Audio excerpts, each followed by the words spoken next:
আসেন আমাদের পরিচিত লেখকদের কিছু ছদ্মনাম জেনে নিই, ঠিক আছে। বিভূতিভূষণ বন্দ্যোপাধ্যায় চমৎকার লেখেন, তার ছদ্মনাম হচ্ছে কি কচ্চিৎ প্রৌঢ়। তারপরে দেখেন প্রবোধ কুমার বন্দ্যোপাধ্যায়, যাকে আমরা চিনি মানিক বন্দ্যোপাধ্যায় নামে। মানিক বন্দ্যোপাধ্যায়ের আসল নাম হচ্ছে প্রবোধ কুমার বন্দ্যোপাধ্যায়। এগুলো পরীক্ষার জন্য কিন্তু খুবই ইম্পর্টেন্ট। তারপরে ঈশ্বরচন্দ্র বিদ্যাসাগর, না দেখেন তার নিকনেমটা, তার ছদ্মনামটা আসলে কি, কস্যচিৎ উপযুক্ত ভাইপোষ্য, এই নামে তিনি লিখতেন। এরপরে কি আছে প্যারীচাঁদ মিত্র, যাকে আমরা চিনি টেকচাঁদ ঠাকুর নামে ছদ্মনামে লিখতেন। রাজশেখর বসু, পরশুরাম, পরীক্ষাতে অনেক আসে যে পরশুরাম কার ছদ্মনাম, রাজশেখর বসু, মাথায় রাখবেন, ঠিক আছে।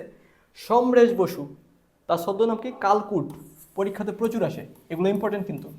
এরপরে কি আছে সতীনাথ ভাদুড়ী, যাকে আমরা চিনি চিত্রগুপ্ত নামে, ছদ্মনাম হচ্ছে চিত্রগুপ্ত। জীবনানন্দ দাশ, আমাদের বিখ্যাত একজন কবি, বড় একজন কবি, তার ছদ্মনাম হচ্ছে কালপুরুষ এবং শ্রী, এই দুইটা ছদ্মনামে তিনি লিখতেন। এরপর আছে প্রমোদ চৌধুরী, প্রথম চৌধুরী কিন্তু না, এটা বলা যাবে না, ঠিক আছে।